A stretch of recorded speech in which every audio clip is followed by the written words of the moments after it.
ver, acho que agora tá melhor. Tudo bem com vocês? Mais uma vez, estamos atrasados alguns minutos. Maria Melo, seja bem-vinda. Que bom estar aqui junto com vocês. Para quem já começou a assistir a transmissão, eu tive que encerrar. Eu estava explicando que minha internet estava oscilando muito de ontem para hoje, daí eu pedi para o técnico me dar uma olhada. Eu falei, vem antes das 8. E eles chegaram quase 8 horas e por isso que demorou um pouquinho. Elimara, seja bem-vinda, gravidinha do ano, né? Que bom ter você aqui, amiga. Sejam todos muito bem-vindos. Tô achando que a tela tá um pouco escura hoje, mas vamos lá, né? Que eu já tentei ajustar aqui, não deu certo. Mas vamos lá. Que bom estarmos aqui mais uma vez. Estamos hoje no nosso 7º estudo, já partindo para o final dos nossos estudos.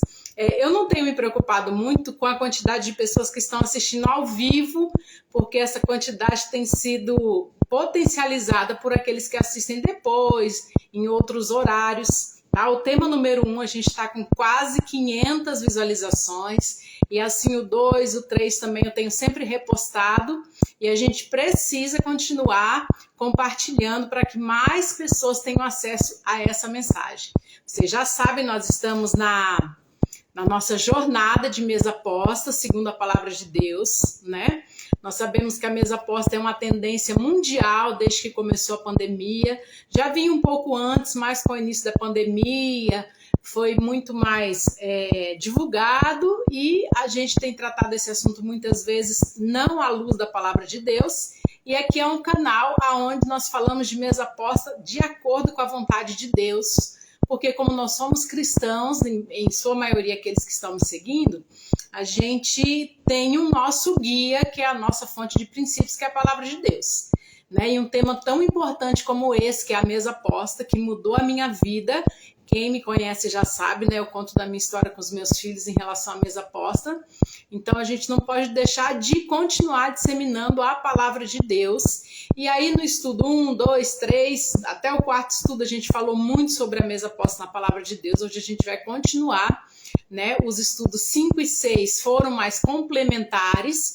E hoje a gente vai fazer um estudo a respeito de 1 Coríntios 11, que fala de Jesus com seus discípulos ali na última ceia, né? Ela é chamada assim na Bíblia.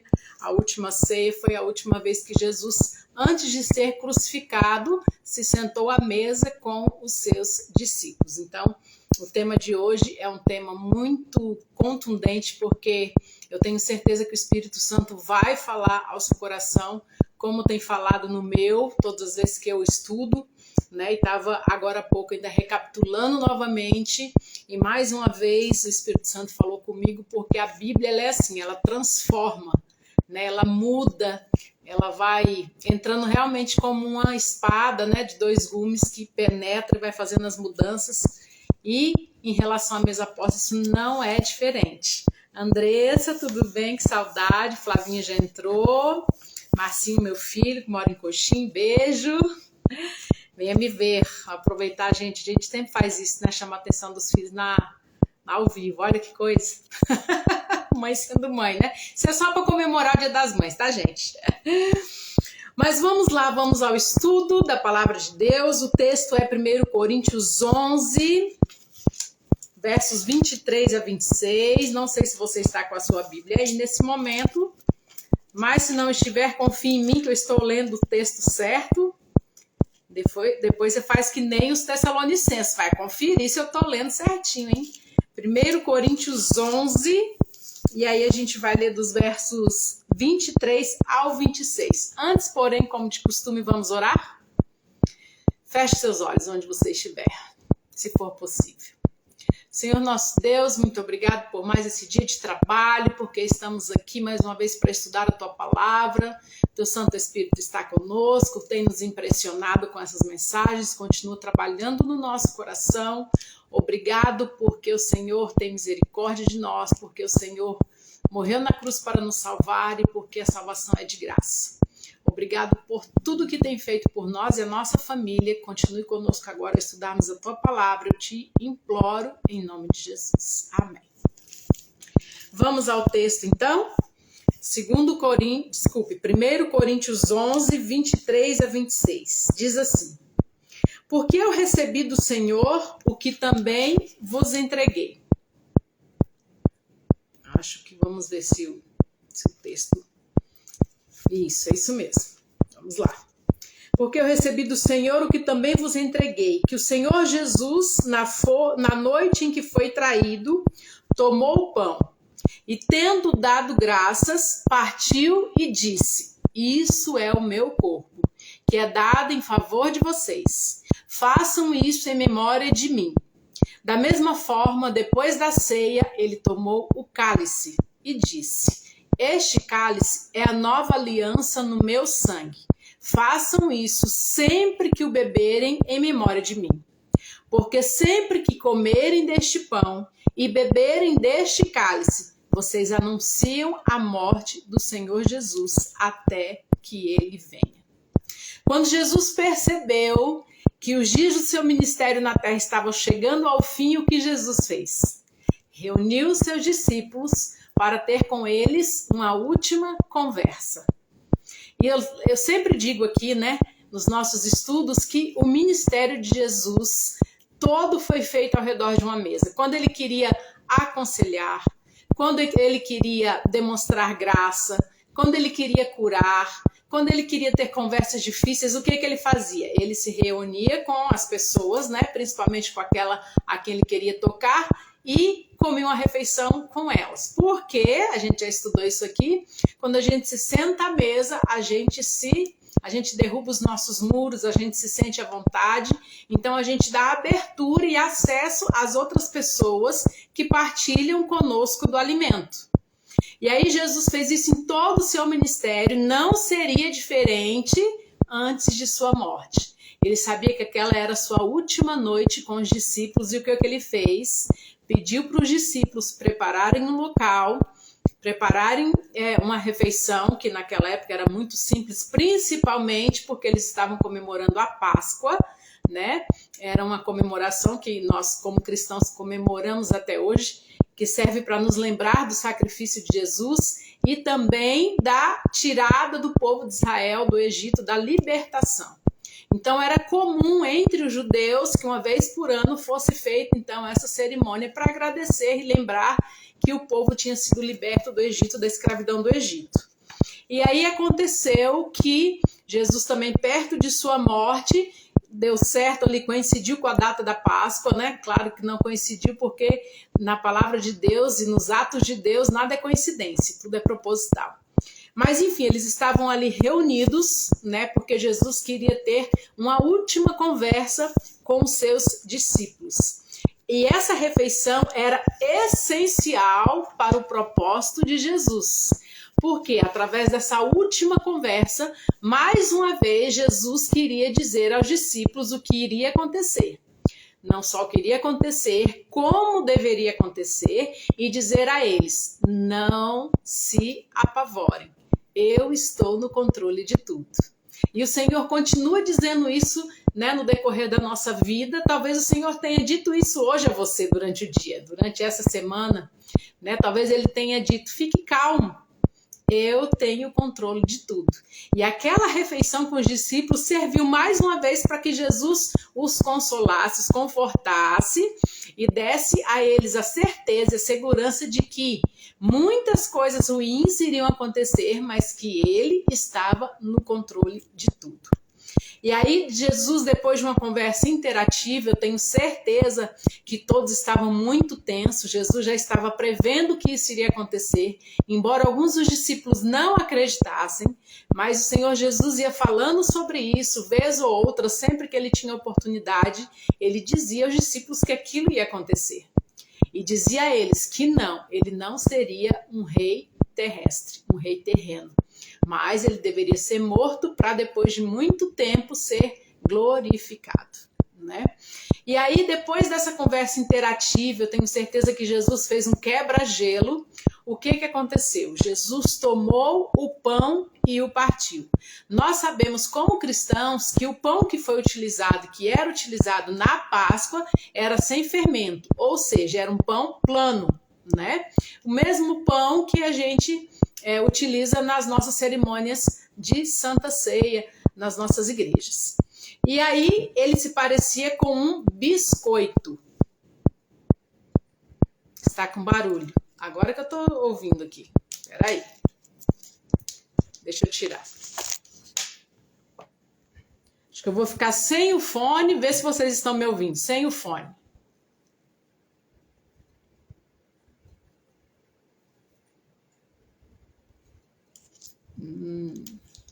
Estão me ouvindo? Vamos lá. Vamos continuar sem o fone. Vamos ver o que a gente acha que fica melhor.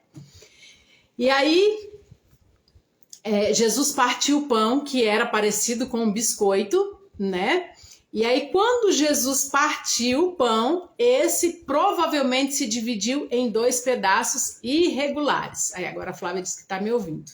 Então, acho que você está ouvindo o som do meu coração, porque estava bem aqui pertinho, né? E não estava ouvindo nenhum outro barulho, senão eu começo de novo. É importante o que eu disse. Estava só o tim, tim, tim, tim, tum?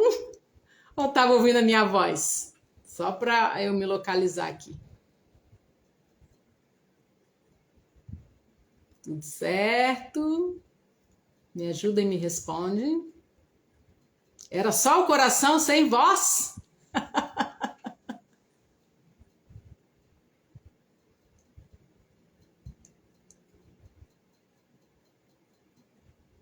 Ah, tá, ouviu tudo. Então tá bom, era o coração junto com a voz. Então vamos continuar. Ana, seja bem-vinda. A Vanessa disse que tá ouvindo. Então vamos lá. E aí, o pão, que era um pão plano, né, sem fermento, parecido com um biscoito, quando Jesus o partiu, esse pão provavelmente se partiu em pedaços irregulares. E aí o que aconteceu? Jesus segura o pão, né, na frente deles, né? Ele partiu o pão, segurou os 2 pedaços irregulares e ele disse o seguinte: estão vendo essas pontas partidas? É assim que meu corpo ficará amanhã. Vocês não sentirão vontade de olhar para ele. Quando eu li isso, meu coração bateu muito forte. Pensem em um líder espiritual que vocês tiveram durante a vida cristã de vocês. Pensem em alguém, um líder espiritual assim, que te ajudou muito, que te aconselhou, que estava ali com seu ombro, com seu joelho te apoiando. De repente, esse líder é tirado de você. Como é que a gente se sente? A gente se sente meio órfão espiritual. E naquele momento era isso que estava acontecendo com os discípulos, só que Jesus não era só um líder espiritual, ele era o Messias. E aí, de repente, ele pega o pão, né, na frente dos discípulos, quebra o pão e mostra os pedaços irregulares e diz para os discípulos: amanhã o meu corpo ficará assim e vocês não sentirão vontade de olhar para ele. Vocês não vão querer ir à cruz e testemunhar o que farão comigo. Jesus estava profetizando, né? Será brutal. A maioria de vocês vai querer correr. Vocês terão desejo de se esconder. Entretanto, ao verem isso acontecer comigo, não quero que fiquem 1. Bravos com soldados. 2. Nem que odeiem Pilatos pela brutalidade do que presenciarem. 3. Não culpem os rabinos. E aí Jesus conclui: não é por causa deles que tudo isso acontecerá. O que vocês verão será meu corpo partido por vocês. Estou fazendo isso por vocês. Confiem em mim agora. Vocês compreenderão depois. Essa foi a primeira parte do sermão do jantar daquela noite. Jesus disse que eles não compreenderiam, não entenderiam. Com certeza eles iam querer correr ou se esconder. Com certeza eles iam odiar os soldados, odiar a Pilatos, os rabinos. Mas Jesus disse: vocês não entenderão agora, mas confiem em mim, porque é por causa de vocês que tudo isso está acontecendo. Isso me faz lembrar o grande conflito entre o bem e o mal. Muitas das coisas, todas as coisas que acontecem conosco, boas ou ruins, contribuem para o nosso bem e para a nossa salvação. A Bíblia diz que todas as coisas cooperam para o bem daqueles que amam a Deus. E mesmo que muitas vezes não entendamos o que está acontecendo, Deus está no controle, e é isso que Jesus estava querendo dizer aos discípulos naquela última ceia.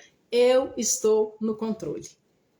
E aí Jesus deixou, eu penso que eles respirarem um pouco, era uma palavra difícil de digerir e de aceitar.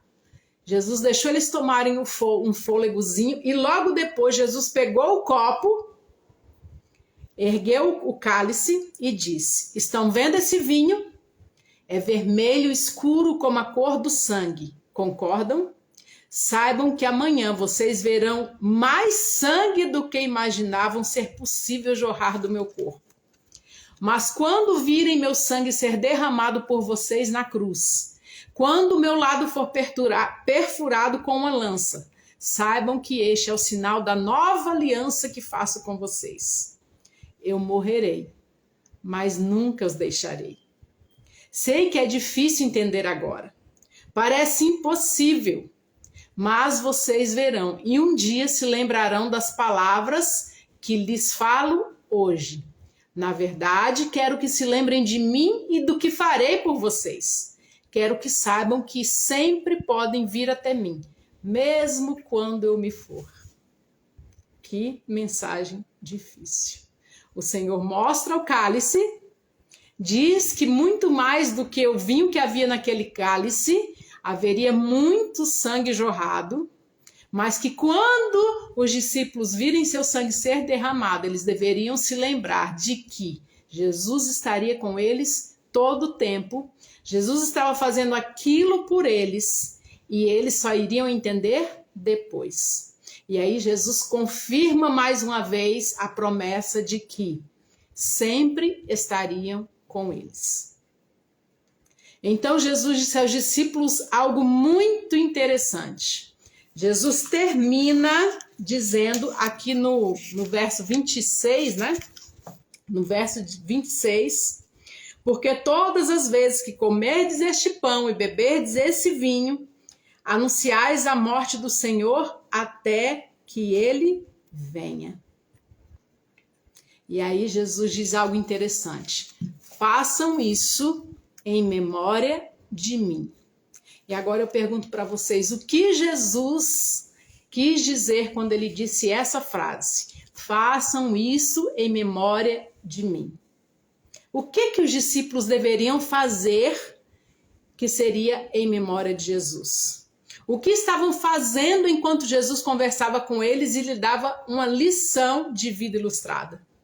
Estavam nada mais, nada menos do que participando de uma refeição juntos. E aí eu digo para vocês, que memória Jesus quer que tenhamos? Esperança, redenção. Não importa o que aconteça, Ele é capaz de resolver. Ele pode nos curar. Ele pode nos transformar. Jesus quer que nos lembremos de que Ele já proveu tudo para nós. Que mensagem linda! Eu nunca antes de ler o livro da Dev tinha entendido o que era que Jesus queria que os discípulos fizessem em memória dele. Ou pelo menos eu entendia que Jesus estava dizendo que todas as vezes que eles participassem da ceia, né? Como a gente participa uma vez por mês, uma vez por bimestre, por semestre, aí cada um na sua denominação, que cada vez que eles participassem ali do pão sem fermento e do suco de uva, né, porque o vinho que a Bíblia se refere é sem álcool, eles deveriam se lembrar. Mas a gente entende que não é só nesse momento da Santa Ceia, mas em todas as refeições. Então, em cada refeição, os discípulos e nós todos deveríamos nos lembrar e fazer isso, nos alimentarmos em memória dele. Nos lembrando que ele derramou o seu sangue e que seu corpo foi moído por cada um de nós. Com que frequência Jesus quer que façamos isso em memória da sua redenção? Toda vez que nos alimentarmos, que nos sentarmos à mesa com a nossa família. E aí, quando a gente se senta à mesa, se você já tem esse costume, a gente faz uma oração agradecendo o alimento, mas pouquíssimas vezes fazemos uma oração agradecendo pela redenção. E aí, esse capítulo, o estudo número 7 do livro, nos incentiva a todas as vezes que nos sentarmos à mesa, principalmente com os nossos filhos, lembrar a eles que Jesus derramou o seu sangue na cruz para que os seus pecados fossem perdoados. Ou seja, a cada refeição em família, nos deveríamos lembrar uns aos outros daquilo que Jesus fez por nós, nos redimir. E aí Jesus diz, façam isso o quê? Sentar à mesa para se alimentar, em memória de mim. Todos os dias deveríamos fazer isso. Sempre que nos assentamos à mesa, a despeito das circunstâncias, devemos lembrar que as coisas velhas se tornarão novas. Devemos lembrar que a redenção para tudo que vivenciamos de negativo, Cristo pode tornar nova todas as coisas. Você está sofrendo? Agradeça porque você foi redimido e o Senhor fará novas todas as coisas. Pense, se você já jantou hoje, você teve 3 oportunidades para agradecer a Deus pelo seu pão e pela sua vida, que é o pão, né?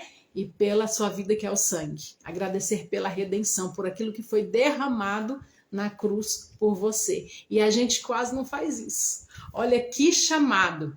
Como é que a palavra de Deus, ela se renova na nossa vida? Você percebe? Você que está aí comigo, você percebe? A palavra de Deus vai se renovando, porque às vezes a gente, como cristãos, né, e passando muito tempo na igreja, e talvez você já tenha lido a Bíblia 2, 3, 4, 5 vezes, a gente não percebe o que Jesus realmente queria dizer quando ele disse, façam isso em memória de mim.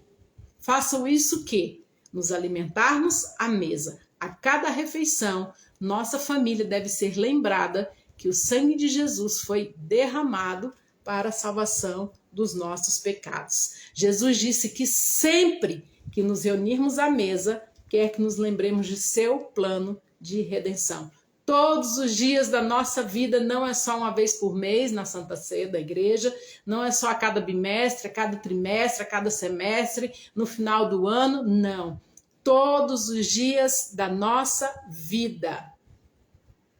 Portanto, as nossas orações à mesa devem, além de expressar gratidão pela provisão divina, conter uma mensagem de redenção sempre, sempre. E é por isso que eu insisto que as refeições à mesa, a reunião da família à mesa, é um momento de doutrinamento. De forma que seu filho pode se sentar com você na hora do almoço e você pode agradecer a Deus, porque mesmo que você tenha errado, que seus filhos tenham errado, que eles tenham cometido algum pecado, há perdão para o seu pecado, porque Jesus já derramou o seu sangue na cruz. E todos os dias deveríamos lembrar a nossa família disso. E as refeições são um ótimo momento para isso, né? E aí, olha só, uma oração simples que poderíamos fazer com os nossos filhos. Querido Jesus, muito obrigado porque nos reunimos à mesa sabendo que, quando erramos, podemos contar uns aos outros e o Senhor nos ajuda a agir melhor da próxima vez. Eu nunca tinha pensado em fazer essa oração à mesa, com os meus filhos, com a minha família. Mas é necessário que nós aprendamos novas formas de adorar a Deus. E o estudo de hoje quer nos ensinar isso, né? Se as crianças ouvirem esse tipo de conteúdo nas orações à mesa, desde quando? Desde a época em que elas se sentam no cadeirão. E mais uma vez eu vou lembrar aqui da Maria Alice, né? Ela está agora sentadinha no cadeirão, né, se alimentando, começou as refeições, e na hora eu fiquei pensando nisso. Se a gente começar a contar para ela que tem 6 meses, nas horas das refeições, né, que Jesus a ama, que ele já perdoou seus pecados, ela aprenderá com muita naturalidade sobre o amor redentor de Deus em sua vida. O Fábio está ouvindo aí, o Fábio e a Mara, né? Vocês também estão com o bebê pequeno, então aproveite na introdução alimentar para que em todas as refeições vocês lembrem o filho de vocês que ele foi remido por Jesus, né? Pelo sangue de Jesus na cruz, né? E isso formará autoestima extraordinária e desenvolverá confiança e humildade. Queremos ter filhos emocionalmente seguros, espiritualmente seguros, filhos que tenham uma autoestima extraordinária, que eles tenham confiança e humildade. Lembremos os nossos filhos todos os dias do amor redentor de Deus em suas vidas. Lembre-se, o momento da refeição não diz respeito apenas ao alimento. Por quê? Porque nem só de pão viverá o homem. E qual é o resto do versículo? Vocês conhecem, digita aí nos comentários. Não só de pão viverá o homem, mas do que viverá o homem? Completa aí para nós. Do que, Maria Ângela, que viverá o homem?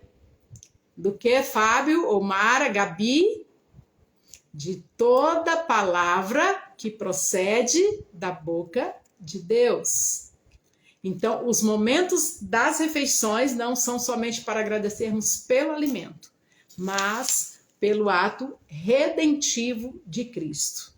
E aí a Dev continua dizendo em seu livro que ela acredita que a mesa tenha potencial para se transformar no quê? No altar da família. Desde muito cedo, como cristãos, nós somos ensinados a ter em nossa família o altar da família, né?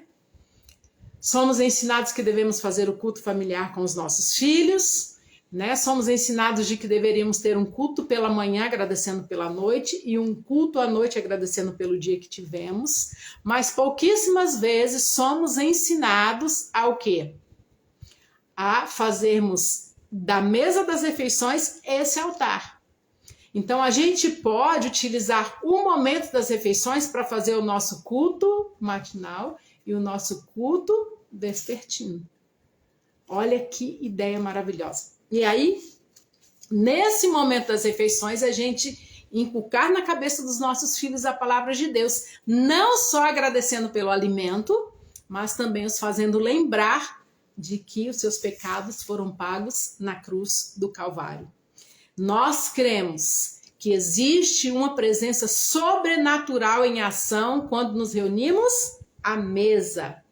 E aí, o que nós, mães, pais, precisamos fazer? Eu já disse isso aqui muitas vezes nesses 6 estudos. O que a gente precisa fazer apenas?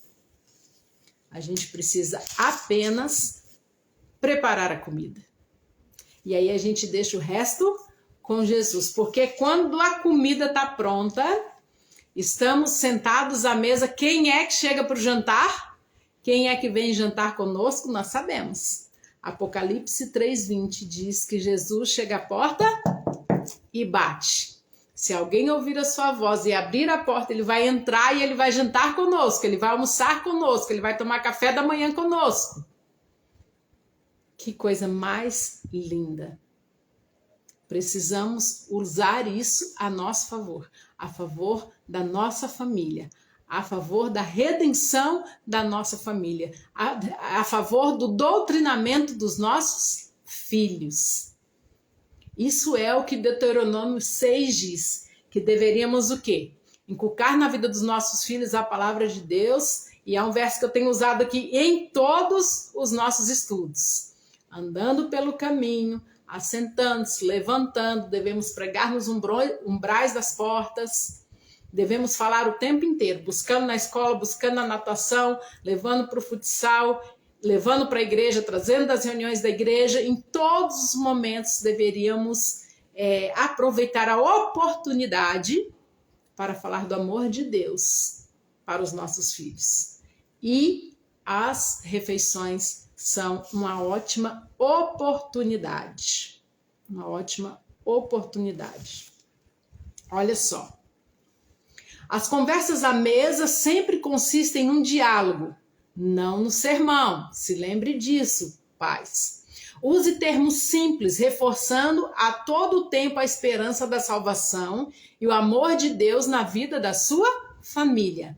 É claro que você não vai utilizar as refeições, então, para estar fazendo sermão, mas você pode, através de perguntas especiais, induzir os seus filhos a terem com você, né, um diálogo sobre a palavra de Deus.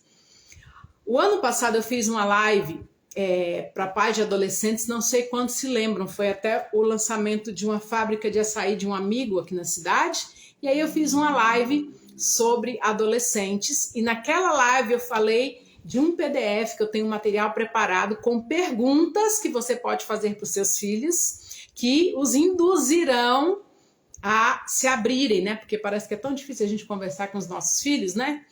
Eles não são muito da conversa, eles são mais introspectivos, principalmente na adolescência. E aí, quem quiser, eu quero disponibilizar novamente. Me chama no direct depois ou no WhatsApp que eu disponibilizo para você. Né? Nunca pergunte para o seu filho como é que foi a escola hoje. O que ele vai responder? Quem me segue há mais tempo sabe. Foi legal. É a única coisa que ele vai te dizer. Então, existem perguntas que vão fazer ele ser instigado a responder, e aí você consegue desenvolver um diálogo.